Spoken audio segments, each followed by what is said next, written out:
Hello everyone, it's Jen. Welcome back to my channel and my craft table. I'm so glad you're here with me today, and welcome if you're new. Today's tutorial video is on how to use the Cricut Maker rotary blade. Now the rotary blade is used when you want to cut fabric, felt, things of that nature. So I'm going to open this up for the very first time. I'm going to use the pink grip fabric mat. So I'll be cutting some felt and some regular fabric, and we're gonna make a sweet little decor project. So if you're ready to go ahead and get started with this project, come on in, cozy up, hit that like button, and let's get crafting. The materials that we're going to use for today's project are the pink fabric grip mat. I have two different kinds of fabric. So I have some green felt, and then I have some regular buffalo check fabric. I have scissors, the rotary blade and drive housing. I have a frame that I purchased at the Dollar Tree, my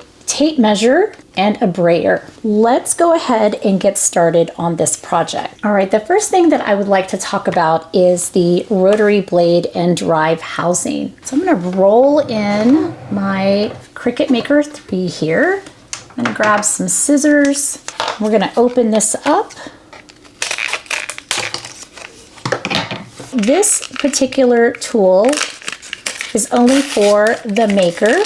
Okay, so you cannot use this in your Joy Extra, your Explore. So you will see that this has like a plastic housing around it, and it has this little plastic wheel here. Now this open part on this side, the gears will align together in the Maker, and then this will sit in front of that for protection. This piece comes off right here. So I'm just going to set that there, and that is to protect the rotary blade.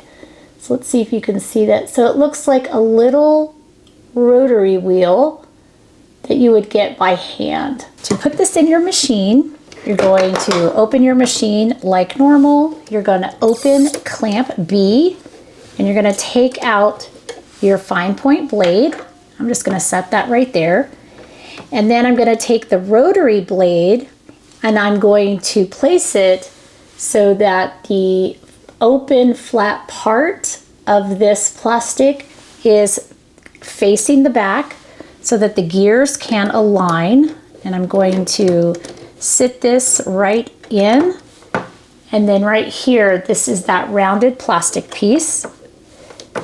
All right, that protects the gears. And I'm going to close clamp B. So this is ready to go.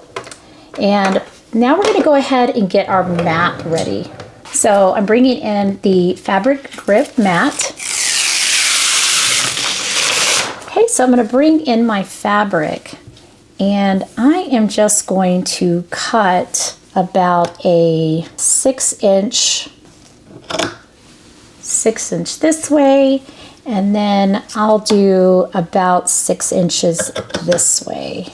This is going to be the base of my decor. Now, when you put your fabric down on the grip mat, you don't want to stretch it. Now, this is kind of, broadcloth, and it stretches in one direction, but in this direction, it doesn't really stretch. So I'm going to lay that here in the corner, just like it was vinyl, and I'm going to just carefully, without stretching, I'm going to lay that down. And then I'll go this way, make sure it's lined up straight. Just wanting to smooth this down so that it is on the mat. And you can even use your brayer to make sure that it is nice and adhered down on the mat. Now I'm going to go ahead and flip my mat around. What I'm going to be doing is cutting this fabric first, and then I'll flip the mat around and I'll have fabric over here. In fact, that's where the felt will be. And for the felt, I'm going to need about, well, I'm going to do a pretty big square for this side over here as well. Now before I put my fabric down on here, I am going to cut out a piece of transfer tape. I'm going to lay the transfer tape down on the mat with the sticky side up. So I'm going to place my transfer tape onto the mat, sticky side up, and then I'm going to place the felt on top of the transfer tape. Now the benefit of this is so that all of these felt fibers won't end up on my mat. I'm not so worried about this, regular cotton broadcloth as I am the the felt fabric. Okay, now that I have my mat ready, I'm going to bring back in my maker, get that positioned so that I have plenty of space behind. And I'm going to go ahead and load the mat so that it's underneath these two little tabs. I am going to go into design space and go ahead and make my selections. Okay, now that I have this loaded in my machine, this is the broadcloth, and I am just going to go ahead and let this run. So this is prompting me to load the mat. And now I'll go ahead and hit the play button, and the rotary tool will cut out the square shape that I need.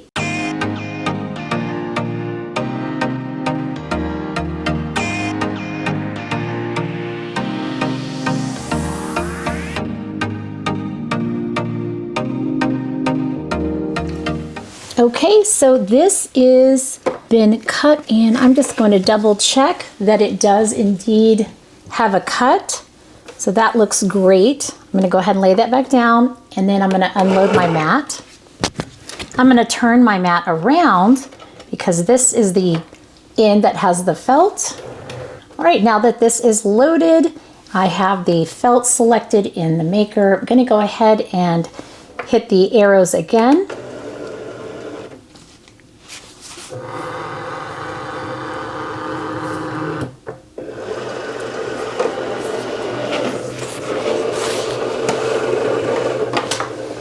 And then I'll hit the play button.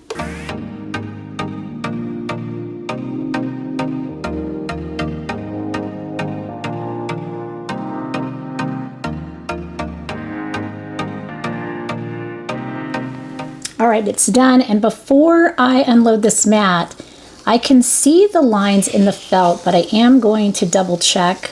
That looks fantastic. Okay, so I'm going to go ahead and unload the mat. I am going to close this up and move this out of the way so that we can go ahead and finish the rest of our project. So to get this off of the mat, well, first I want to show you. I don't know if you can see all of the little felt fibers that are on here. So this is just on the edge, and they will wipe off nice and clean. Okay, so that's great. But if I not had the transfer tape on the mat, then along here, there would be little fibers everywhere. So I will just demonstrate that. We're gonna pull up the fabric, and then you can see all of those felt fibers just all over the place. Another good reason for this throwdown hobby, Hello Hobby transfer tape that I picked up at Walmart as a backup. This is a great way to save my good transfer tape for my vinyl projects, and I can use this for my fabric projects. So I'm just very carefully lifting this up. Okay, and then here is my little felt shamrock. That is so cute. Y'all, this is such a game changer. I am so pleased with this. Okay, I'm going to set that to the side, and then I'm going to pull up this transfer tape. Then as you can see, there are hardly any little felt fibers on my mat, so I can just give this a good wipe with a baby wipe, and that will clean that right up. Now on this other side, here is my square of broadcloth. I'm just going to pull that up. This did a really nice job. Now, could I have cut this with scissors? Absolutely, I could have. But I did want to demonstrate the fact that the Cricut can cut two different types of fabric. And then again, I will just come in with a baby wipe here in a little while, and I will clean this mat off and then put the protective cover back on, and it will be good to go for the next time. All right, so now what I'm gonna do is I'm gonna open this frame. This is one of my favorite frames at the Dollar Tree. It is hard to come by. So if you see them, you should definitely grab some. And then I'm going to open the back end here, and I'm gonna pull out this back. Okay, so this is the back. There's no glass. Okay, so I have a piece of cardstock here, and I want to be able to reuse this over and over. So I'm just going to trace the back of the frame, and I'm going to go ahead and cut this cardstock, and I'm going to be placing this cardstock on that part of the frame. And then I'm going to grab some adhesive, right, and have just a little bit of dot runner tape, and I'm just going to put some in these four corners and a little bit in the middle. And this is really just to hold this down in place. And then I am going to use that same dot runner. You could use fabric tape or any other strong adhesive that you want. You could even use hot glue. I'm going to see if I can use this dot runner. And then I'm going to place my fabric square here along the top, along those edges, and I'm just going to smooth that out. I don't want to stretch the fabric. Oh yeah, that is going to hold nicely. So again, I just used some micro dot runner, and I put it on the board, put my cardstock down. I added more micro dot all over the cardstock, and now I have this here. Okay. So the next thing that I want to do is put this back in to the main frame, close this up, and turn it over. And then I have this sweet little frame here. This looks so cute. I'm really excited about this.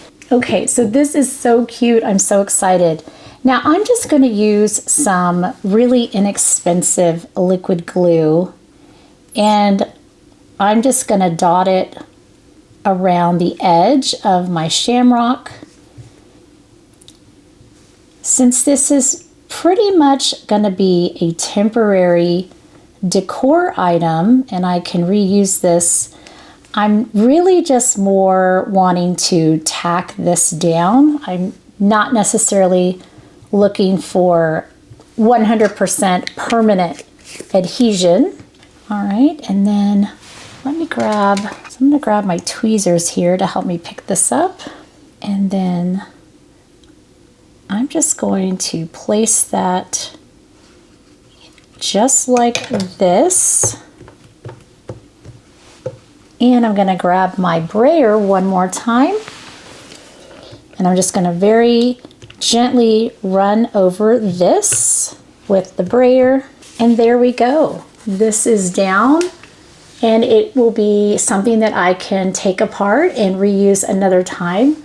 But there is our cute little decor item.